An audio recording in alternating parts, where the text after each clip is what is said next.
Statement of Bernie Isteppe. Employment in the outdoor recreation industry comes in all shapes and sizes. If you want to keep your job, you have to adapt to the times, go with the trends. I've learned that lesson many times in my 30 years working for the maintenance department at the resort up on Paddo Mountain. That's why my position has morphed from maintenance staff to head of physical plant and operations. When I first started working at the resort, it was called Paddo Ski Lodge, and it was strictly a winter operation, limited to downhill skiing. There were 2 chairlifts and a rope tow runs usually started in November, although the maintenance crew would be called out on weekends in October, to oil the gears, inspect the cables and wipe everything down. The place closed up by mid-April, when the rocks started poking up on the course edges. Nature's rhythms dictated our activities, and for half the year we left the marmots in charge. But you know human nature and the need for both control and constant stimulation. There was no way that was going to last.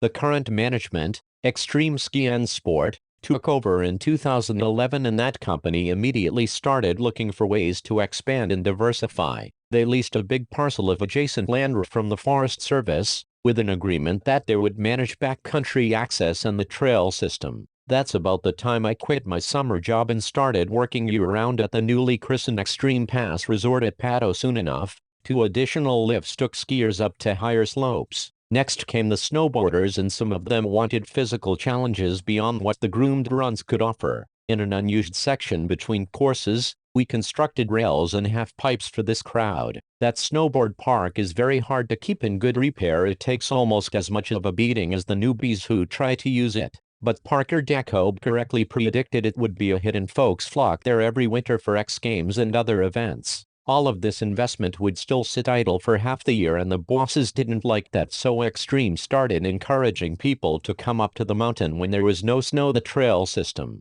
which had mostly been used by a few hikers and climbers, was open to mountain bikers and horses. The Forest Service won't allow motorized vehicles like ATVs and motocross bikes, or I think we would have those devices crowding the trail too. Trail maintenance was the easiest part of the job for my crew, because there was so little repair performed. When one of us noticed a rough spot or a washout, Parker and Val would tell us to leave it alone, that users liked the challenge of deteriorated conditions. The rougher the better. About 5 years ago, Extreme Ski and Sport decided to invest heavily in snowmaking equipment along the lower portions of 2 runs on the mountain, so we could offer skiing and snowboarding earlier in the fall and later in the spring. All of us were involved in installation, which involved a busy summer laying pipes and electrical conduit in some pretty rocky ground. Several members of the staff also had to be trained in the art of snow manufacturing and the operation of the snow gun batteries arrayed along the dog's leg and straight skinny courses. Let me give you the basics of how snowmakers create their magic powder.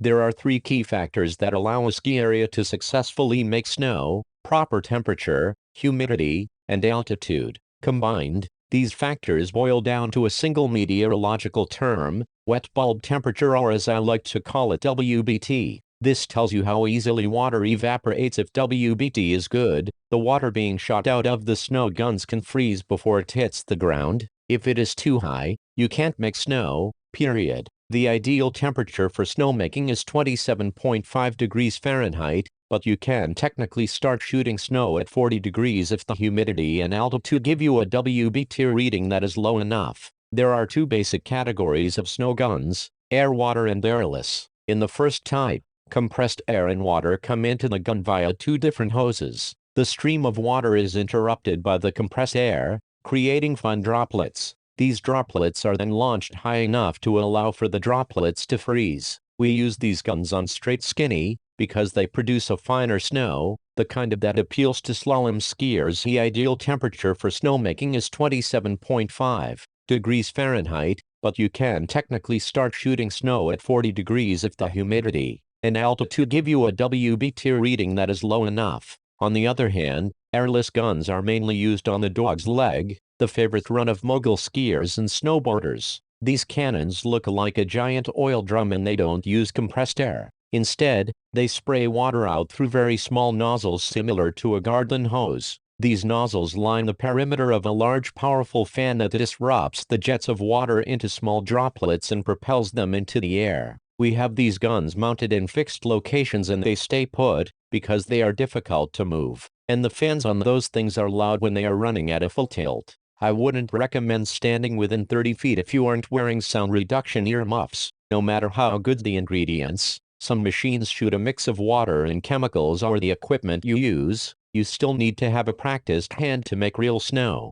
In addition, depending on the time of year, the type of snow is going to be different. Through trial and error, I've learned how to use these machines to make quality snow whenever the WBT allows. The slope is not a big ice slick when I'm done, as Gene von Tromba seems to imply. To cover a ski run with artificial snow, you need a lot of water. It takes about 75,000 gallons of water to create a 6-inch blanket of snow covering a 200 by 200 foot area. Our airless system on Dog's Leg can convert 5,000 to 10,000 gallons of water into snow every minute when it is in full operation. We pump the water up to the slope from reservoirs Extreme Pass maintains in several low-lying areas. These reservoirs are filled by natural runoff and recapture of the melt from the manufactured crystals. Of course, when water melts it has to go somewhere, and on Dog's Leg it naturally drains into Roaring Gulch. Most of the time that isn't a problem, the creek just runs a little higher than usual. Recently, there were several unusual hot spells in the late winter and early spring,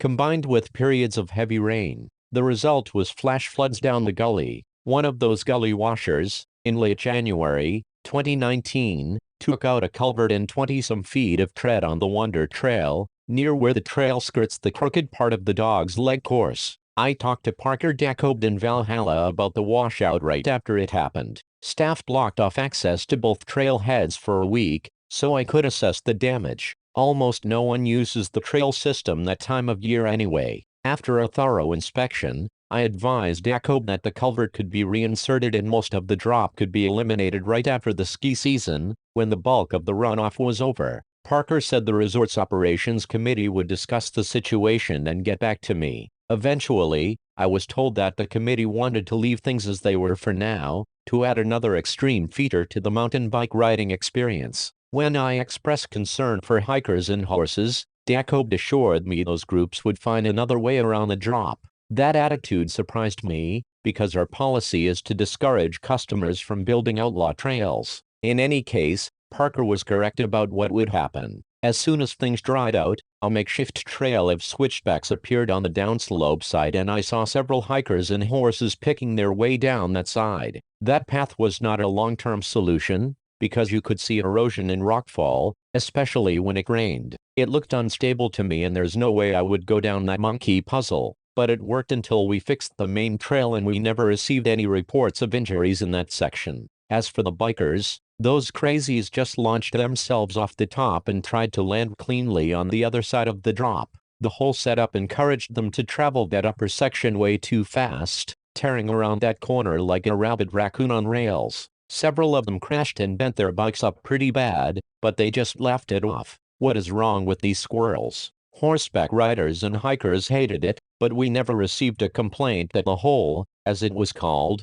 was hidden or a surprise. Every biker in the state knew that drop was there as soon as the trail reopened. I'm told that it was all over social media, so the plaintiff must have known of its existence. If you were coming up the trail from the lower lot, you had to walk up the switchback and you couldn't miss the wall of dirt and rock ahead of you. On the way down the trail, the drop was kind of invisible until you were right on it. Until the last 20 feet it looked like the trail was just proceeding along. But you still had plenty of time to stop, especially since you should take it pretty slow in those curves and watch where you are going. After all, you often aren't the only person on the trail, even in the late spring. On May 18, 2019, we were still making snow on the Dog's Leg, although we had closed down Straight Skinny for the season. I laid down a coating that morning, for the customers who come up right after breakfast. Later that afternoon, the temperature was 38 degrees, but the humidity gave me a WBT that would allow for good creation and dispersal. Since the resort sometimes gets an evening crowd when the days lengthen, I decided to apply another coating to the lower sections. The main control panel for all the snow guns is located in a little shed by the big sweeping crook of the run. The area is depicted in Exhibit 1. The control shed sits right next to Big Blaster, the largest of the airless snow guns on this segment. Exhibit 4 is a photograph of the unit in operation. It's probably the loudest of the cannons, Although I wear ear protection and stand where the shed muffles the sound, I know what's coming, so the startup noises don't startle me anymore. I checked for skiers in the area and didn't see anyone on the leg. Someone was on the side just above me, but it appeared that he or she was stopped to watch the snowmaking show. I unlocked the circuit box on the outside of the shed and hit the master switch, which fired up the gun array on the entire run, including Big Blaster. The start of a machine results in a small discharge of water and any ice built up on the fan. The spray goes in every direction until the fan clears, then the snow sprays straight up and out. This startup discharge only lasts a few seconds and there isn't much on the blades in May,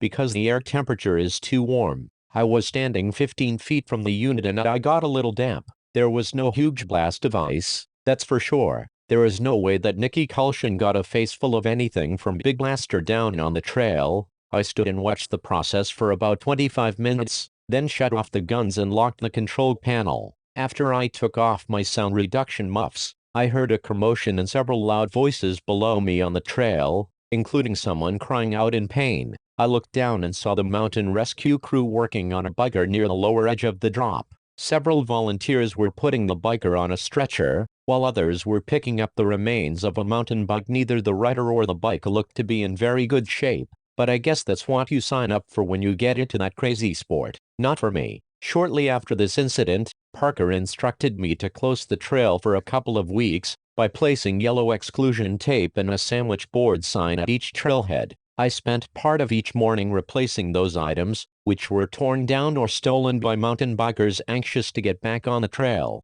Everyone wanted to attempt the jump over the hole, which gained even more notoriety after Kulshin's accident. We tried to shoo them off, but those squirrels just wouldn't listen. Everyone must have made it over, because I never heard of anyone else getting hurt. The Wonder Trail was officially reopened in July 2019, after I installed new signs at each trailhead. These signs were added to those shown in Exhibit 6 and warn that steep slopes may be present. Use caution. No signs were posted near the approach to the washout. In mid-2020, after Dakota Booker and others complained about all the bikers speeding through the corners to make the jump, the maintenance crew reset the culvert and smoothed out most of the hole.